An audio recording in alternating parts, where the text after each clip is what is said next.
Hello there, MotoAmerica fans. This is Paul Carruthers. I'm the communications manager for MotoAmerica. This is our weekly podcast, Off Track with Carruthers and Bice. As mentioned, I'm Carruthers. I've got Bice on the other line, and we have a guest today with the name of Sam Verderico, one of our Superbike riders who's been battling along and playing the game, and we appreciate him being in MotoAmerica. He's a good character to have in the paddock. We'll talk to him shortly, but Sean, how are you today? Hey, I'm great. Getting ready for this test next week. I know you leave on Sunday to go over, and I'll be following up right after you. So it'll be interesting. Middle of the week, 2 days of our test, 4 sessions for each of our classes each day. So lots of track time, one right after another. And we'll be looking at timing and scoring like crazy, as well as we invite the fans to watch timing and scoring on MotoAmerica's website. So it's all going to be starting soon, Paul. Yeah, I'm looking forward to it. It's always fun to get back and see everybody. And I mean, it's just, I don't know, for some reason, this off season seems like it was really long, only it's actually probably shorter because we ended later. Right. It does seem long. And unfortunately, more fortunately, depending on who you're looking at, the teams are probably glad that there's another few weeks after the test. But I'd like to keep going, but we'll have to, we'll do the test and then we can come back and kind of regroup and start really pumping up our Road Atlanta event, which will be the season opener. And it's always nice to get down there. Last year, that turned into round 3 of the series instead of the opener because of COVID, and we did the 2 rounds at Road America. But it'll be fun to get to Road Atlanta. It's always a good place, and the riders enjoy it. The racing's good there, and if we get some good weather, which I think we will, then yeah, it'll be a good place to start. You know, it was funny last year about Road Atlanta. I mean, we all thought, and a lot of fans that are in that area thought with the date that we had, it would be like, oh, it's going to be hot, Atlanta. You guys are going to be out of control. I don't really recall that it was that out of control hot. Do you? No. And it was a pretty good weekend. Yeah. You know, when I look back at a weekend and I don't really remember the weather, yeah, it sort of tells me that it wasn't extreme either way. You know, it didn't rain and it wasn't too hot. And I don't recall weather at Road Atlanta at all, which tells me that maybe we had, you know, good weather, which obviously maybe we did. Yeah, I think we had a little bit of rain. I do remember we were in that brand new media center, which is absolutely unbelievable. If you go to that track as a fan and you see that big tower, that thing is as beautiful inside as it is outside. And it's such a step up from what they had in the past, which Paul had gone to that other media center for about 30 years. So for you, Paul, it was more than exciting that we got a new facility. Yeah, it's really cool. It's when, you know, I was so used to the old building. It took me a while to even feel like I was at Road Atlanta when I was in the new building. But and then we got shuffled off. Remember, during the construction, we were in some other building. Yes. And that was a pain in the butt. So yeah, it was a pleasant change last year. The place is immaculate. I always enjoy the Road Atlanta staff.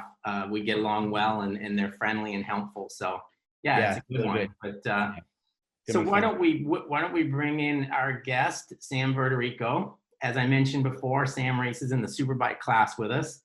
Last year, I was looking at his results, and I think he would probably tell us that he had a bad year last year. I mean, 2020 will go down in a lot of people's books as being a bad year for various reasons. COVID-19 for starters, but I think Sam had some injuries.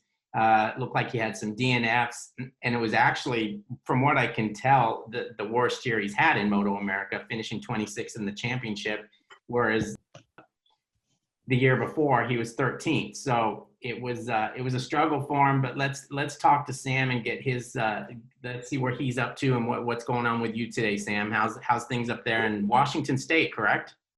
Yeah, I'm up here in Washington. It's cold. Is it really? Yeah, we're just crawling out of winter right now. So I'm super white.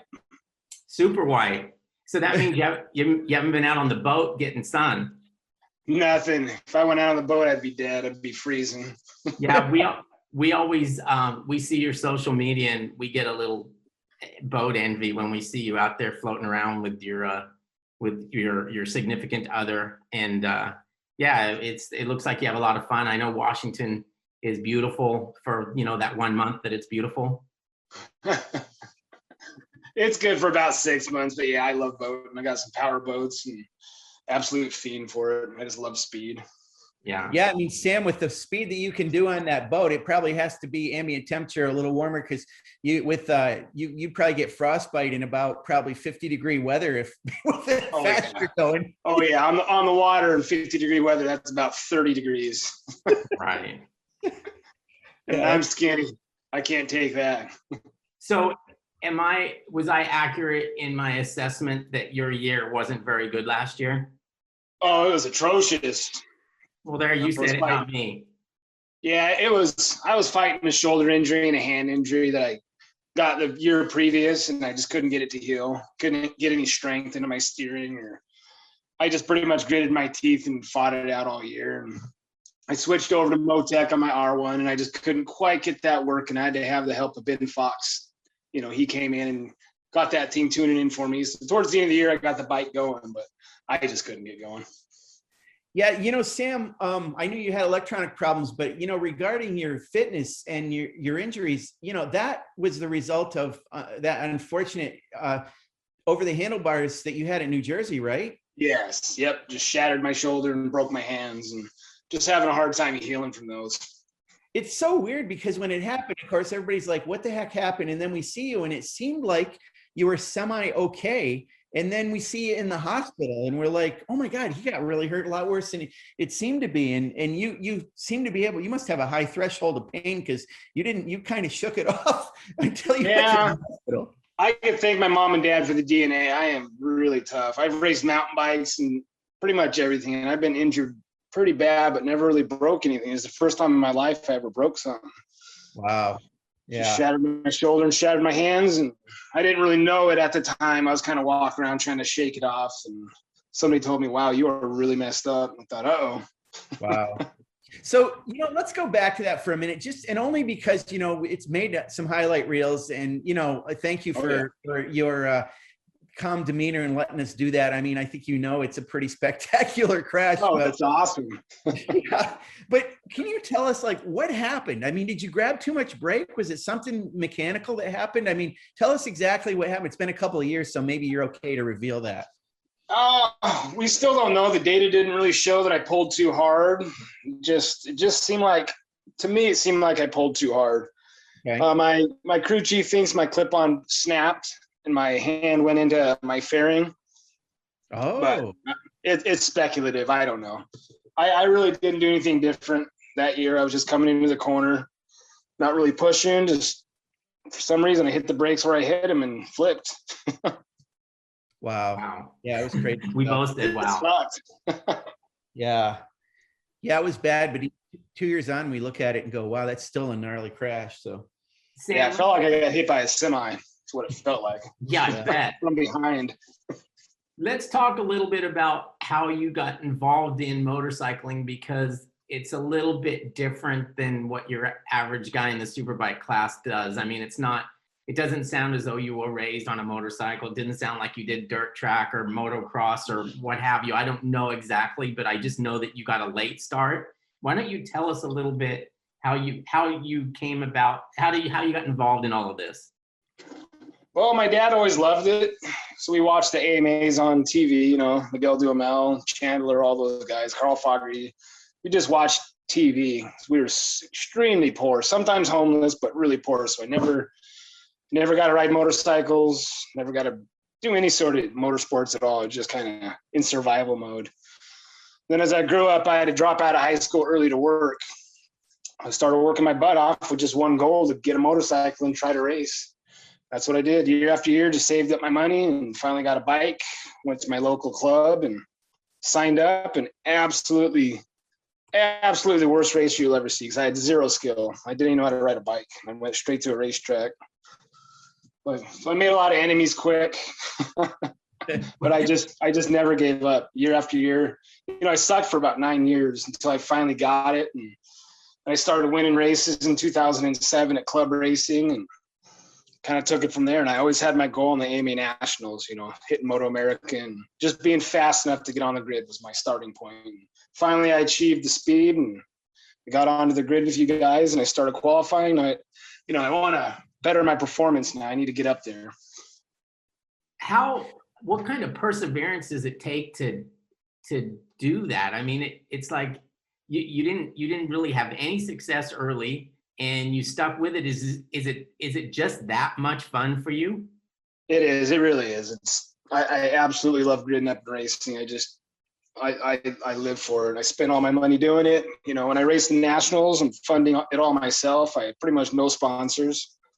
So I just got to work and get my business going and make a lot of money. And it's what I've done for 23 years, just, you know, racing and trying hard. And I know that I didn't get the background, you know, the kid racing in the dirt bike, and I didn't have the dad that can push me and the friends at a high level. So I missed all that. So I consider myself a rookie in motorcycles still, even though I'm on a Superbike grid. I'm probably not going to win one, but I'm sure going to try to get back up into the top 10.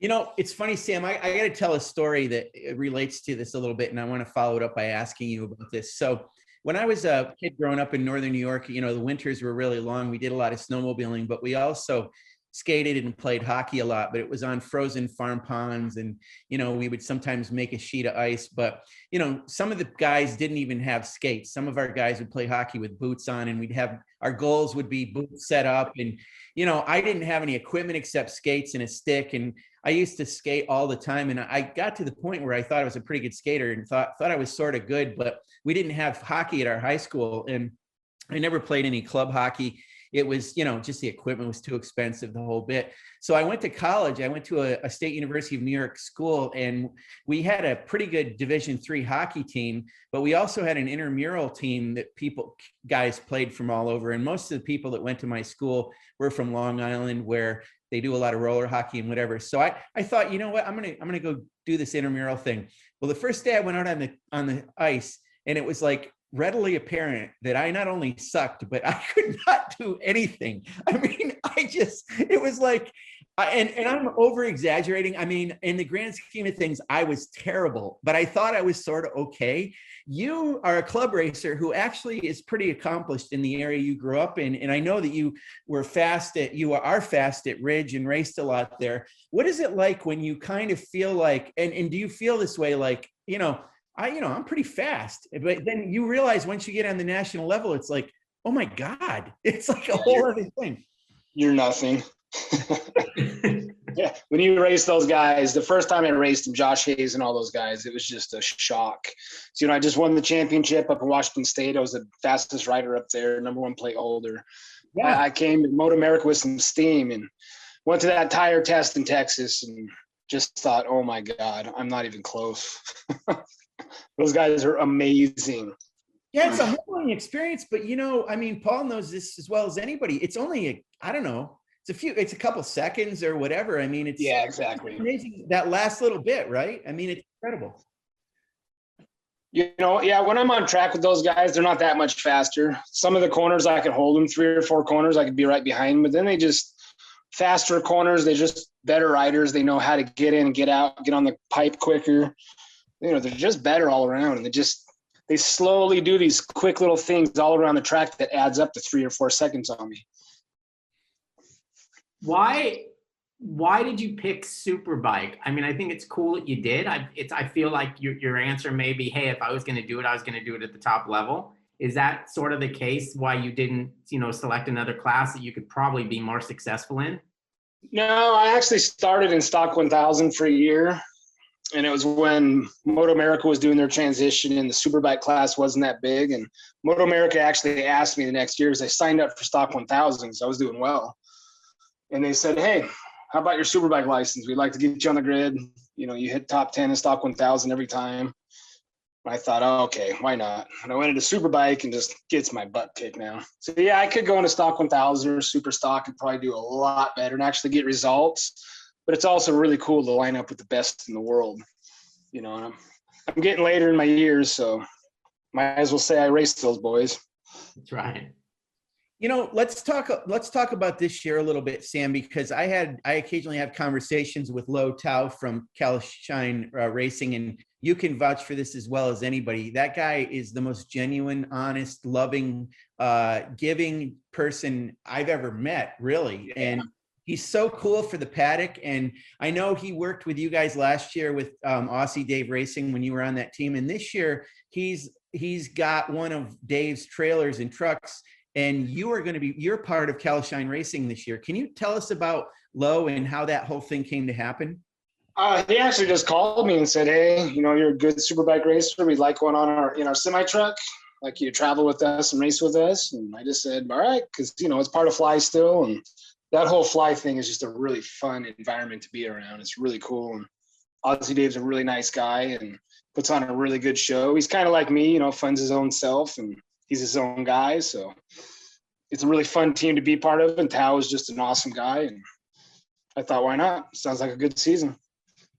Yeah, and so you're going to be in with that team. Are you going to have is your livery going to be different this year? Are you still going to have Fly livery, and is there going to be Calshine logos on the bike? And is it probably Fly with Calshine, but it's not really known yet because we're not doing the test. We're still trying to figure it all out. So okay, your same bike as last year?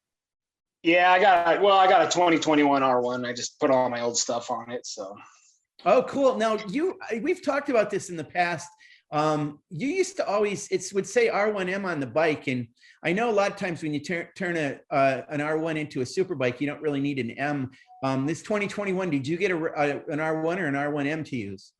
I got an R1M again. Yeah, but you're right. You just rip off the suspension and it's not an M anymore, but that's what I started on. I actually started the nationals on a stock R1M, and I did well on it, top 10 all the time in stock 1000, and that was pretty cool.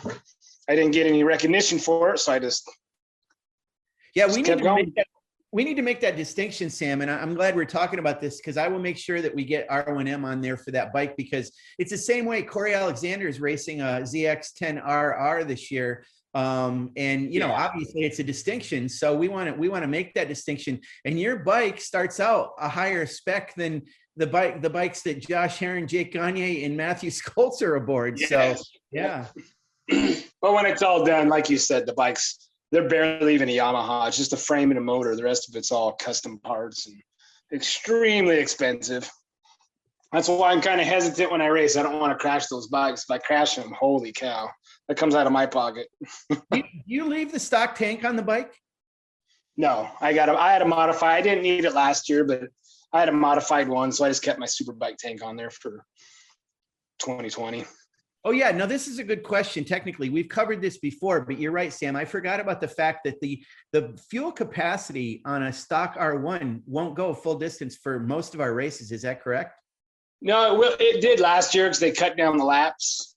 They cut down like 4 laps per round. So okay, that's just because the Superbike Cup riders can actually, qualify and finish the race. So they had to run stock tanks.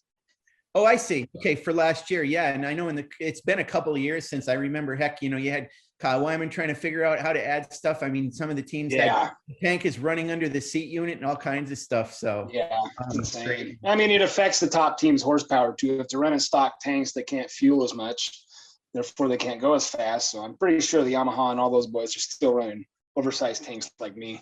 This you can fuel it a lot more. Yeah. Sam, when you get to the racetrack and you unload and get everything ready and actually take to the track, is your main thing at that point in time? Are you looking at lap times and trying to improve on what you did the year before or the year before? Yeah, that's exactly what I do. I start out slow because I want to get warmed up. I've done that my whole career. I always come out, like Cam and those guys come out swinging right out of the first lap, and it is insane to watch. But I take 5 or 6 laps. I come in, stretch a little bit, go back out, and then I start trying to find my pace. I'm in no hurry. When we qualify, we have 45-minute long sessions, and I know I'm not going to, hit pole position. So when I qualify, I'm just trying to hit that, grid spot, qualifying spot. And once I hit it, I'm happy. I kind of relax, and I know I'm in the show, and don't try too hard. I don't want to throw my bike away in practice. I want to make the main show. I want to get on TV and have all that fun stuff that COVID kind of killed last year, but hopefully we'll get it back this year. Sam, when I want to talk about Ridge a little bit. So we talked the previous year towards the end of the year when we knew we were going there, and you were telling us how we'd love it, and sure enough, we did. I mean, everything about that track is super cool. That last little corkscrew thing going onto the front straight. But I want to ask you about something that we instituted there. I never followed up with you on this, but of course it's the chicane, and you hadn't been riding with that chicane, and you could see to most of the riders, they wanted to have that there and seemed to appreciate that it's there. It took a little bit of getting used to for some riders, probably took even more for you to get used to because you had so many laps without that chicane. Can you talk about that feature at that track? Because I'm sure we're going to have it again this year. From being the local fast guy, what's your feeling on us having that and having it going forward for that matter?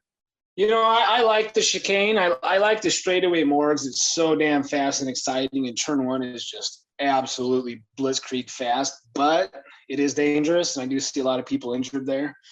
And, when you're as fast as those national boys, they're going to go through there as fast as they can, and it is dangerous, but, they put in that chicane, and it is fun. It adds an extra element to the track, and, it adds a little bit of safety so you're not going through turn one so freaking fast. But I like it. I mean, personally, it was kick butt. And when I raced it last year, it was the first time I was on the chicane. My bike, like I said, my electronics just weren't working, so I was 15 miles an hour down on the straightaway, so it's kind of disheartening. Yeah. But it was fun. I love the chicane. It's exciting, and I'm glad they did it just for safety. So Sam, I try to talk to you, or at least say hi to you at every round, but there's a few things I don't know about you, and a few things I want to recognize in you on this podcast. So I want to go rapid fire on a couple of things. First of all, okay. I've never asked you this, but I guess being that I'm Irish, I don't know Latino or Hispanic names very well, but are you Hispanic? Is that your background? No, I'm Italian. Oh, that's Italian. Okay. How could I not close. know that? Paul, I embarrassed myself once again with somebody's name. So yeah, at least we're used to it. It's just funny with Rico at the end. I don't know. Exactly. Yep. So I'm probably not the whole time it was Italian. Oh, geez, here he goes again. You probably had that. People have mistaken that with you before, I'm sure. Oh yeah, half the time they can't even pronounce my name, and I just laugh. It's a weird name. So and they always ask me what it is, and I tell them Italian. I have blonde hair, blue eyes, and they're like, "What?" Yeah. It's true. And so with that in mind, being that I took a lot of Latin, that has to have something to do. That must mean green in some way, doesn't it? What's that? Doesn't that mean green? Isn't that color green? Does your name? Do you know? God, I don't know. Oh, okay. All right. Hey, Sam, I'm going to go ahead and apologize for him right now. Hey, that's how I get to know somebody, though. And speaking of this is the other part, and this is something else that Paul will cringe about. But, I'm unabashed about my friendliness, Sam. You know that. And I don't have a problem. So I want to, on this podcast, as I often do, I want to recognize Jaylyn Price, who is always with you. She's a terrific person, always smiling, very happy. Will she be with you again at every round this year? Oh, yeah, she can't wait. She was bummed last year because the COVID killed the Umbrella Girl thing, so she never came on the grid with us. So she loves getting all beautified up and get on that grid and smile and hold my umbrella. And she has probably more fun than I do. She absolutely loves walking around the pits, loves being in that environment. What an awesome person she is, and I'm glad she's with me. And everybody loves her. That's all I got to say. Yeah, she really is a terrific person in a lot of ways. And along those lines, tell us about, are you going to have the same crew people this year that you had last year? And who helps you at the track? Last year I had Sage from N-Tech Tuning, and he's just awesome. He was one of Doug Chandler's old guys back in the 90s, just a cool factory mechanic. And I brought him along, and he just loves it. I had Boyd Bruner, and he's been with Attack and a bunch of other teams in MotoGP, and I just had some really cool guys. So yeah, I'm probably going to try and bring those guys back. If not, I'll find some other guys and keep it rolling like I always do. So your programs you mentioned earlier is still a little bit in flux. We've got some time before Atlanta, and since you're not going to the test, there's certain things that you're still working out in the off season, I guess. Is that correct? Actually, the only thing I've worked on in this off season was my body. I've been hitting the gym hard, going to physical therapy, trying to get all my points back into shape, because a lot of my riding is physical. When you ride those super bikes, you got to have muscle. Last year I really struggled. My right hand and my right arm just didn't work. So I really worked on that this whole winter. And honestly, I haven't even ridden a bike yet. I'm just waiting until round one. I'm going to come out screaming, because I know I struggled all last year because of my body. So that's what I really want to work on. Are you pretty much 100% now? Are you recovered? Yeah, I'm recovered. I'm a lot stronger than I used to be. I put on 10 pounds of muscle. So I'm 154 pounds now instead of 144. And it's all back. I feel really good. And tell us, one of the things, you have a painting company, is that right? Tell us about what you do other than have boats and race motorcycles. What is your sort of day thing? I've always been a painter. I left high school and started painting with my dad. And then when I turned about 27, I needed more money. I just decided to start my own business and get my own crew, and I kicked butt and it became successful. We did some really high-end painting, and a lot of people recognized that I was one of the top painters in town. So they come to me, and so now I don't advertise anymore. I don't do nothing. People just call me. I send my crew. They make me good money. I work with them, and I spend it all racing, honestly. Yeah, one of the things Max Flinders told us this really funny story. He went up there. I think you're going to know what I'm talking about, but he came up and he got to ride in your crazy power boats with gigantic car engines on them and everything, and he loved it. But one of the things he said is, so there's Sam out on the river, and he's basically on the phone, and he just gets off the phone. He goes, well, I just made such and such an amount of money by just running your boat, talking on the phone. Is that correct? I mean, is that how you're doing deals all the time or something? Yeah, when people call me and say, hey, we got this house to paint, I just call up my crew and say, go. My crew's so good, they just pick up all the stuff, grab all the paint, they start painting. So I literally sit in my boat and make money, because my business just runs itself. And of course I got to go help them all the time and train people and make sure it's running efficiently, but it's a pretty cool business. Construction business right now is booming, and we're making a lot of money. And we made more money with our last president, but this one, what do you do? Just make a little less. So Sam, I got to ask you this controversial question, more controversial than the ones I've asked you so far. So do you hire these poor destitute college kids in the summer to paint houses? Is that how it works in the summer? No, actually most of my guys are Hispanic. That's kind of the workforce right now. And those are the guys that really want to work and be the grunts. So, I think I have 13 guys, and most of them are Hispanics, and they're just hard workers. And once you train them, it takes a couple of years to train a painter. Once they're good, they're good. And after about 3 or 4 years, they quit you and start their own business. That's just part of the game. All right, boys. I think Sean's asked enough silly questions about your name and your girlfriend. Actually, Sean, you did a good job today. I'm proud of you. He's so much more social than me. I don't think I've ever even had a conversation with Sam, and I need to change that. So I'll come visit you at the first race. I'll bring Sean with me, in case we don't have anything to say, we can rely on him. Oh yeah, he's always there with a smile. Yeah, he's smiling, he's happy, and I'm stuck somewhere being miserable and doing work or something. I don't know, but I'm gonna try to venture out a little bit more, and I'll come visit. But we appreciate having you on the show. It's we also appreciate you being in the series. I mean, when you think about it, the motorcycle racing needs a lot more than top-notch factory guys running at the front. We need guys that fill the field. We need guys at the back that are racing with each other. Yeah, that's what I keep telling people. I mean, I keep telling all these fast guys to get to the nationals. We need you. Not everybody's going to be the top 5 fast guy. We need the middle racers and the back racers. We need you all, and that's what we're missing right now. Yeah, because, if we didn't have that, we'd have 6 guys, and nobody wants to watch 6 guys. So we appreciate you being there, and we count on you being there every year. And I'm glad your health is better. I'm glad you've been able to get in some good work this off season and get back to where you need to be physically. Like you said, they're not easy bikes to ride if you're not at your peak performance. So we're looking forward to a good year for you, and we look forward to seeing you. We're sorry you're not coming to the test, but we'll definitely see you obviously at Road Atlanta. So thanks for joining us. And Sean's going to do a little sales pitch here, and then we'll cut you loose. Hey, thanks a lot, guys. Yeah, Sam, thanks for being on with us. Looking forward to seeing you at Road Atlanta, Michelin Raceway Road Atlanta. And one of the things I want to ask you too, leading into this promo, is I'll bet you've never been to Brainerd before, have you, Sam? No, but I have a friend, Mike Sullivan, that used to race there back in the 90s with the AMAs. He said turn 1 is fast. Yeah, Mike Sullivan. Yeah, turn 1, you got to have big cojones to make that one. So yeah, we remember Mike.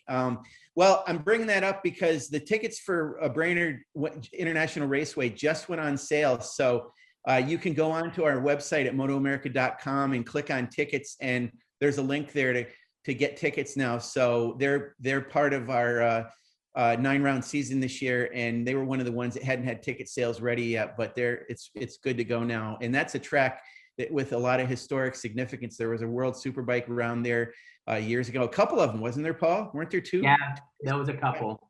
And Paul was there. Paul was there. So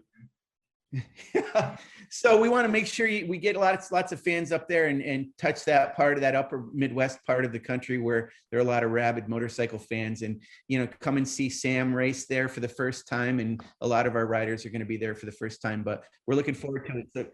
So just like all our rounds, go to MotoAmerica.com and go to tickets and click on it. And again, thanks so much, Sam. You got it, guys. Thanks a lot. It was fun. You guys take care. Thanks. See ya.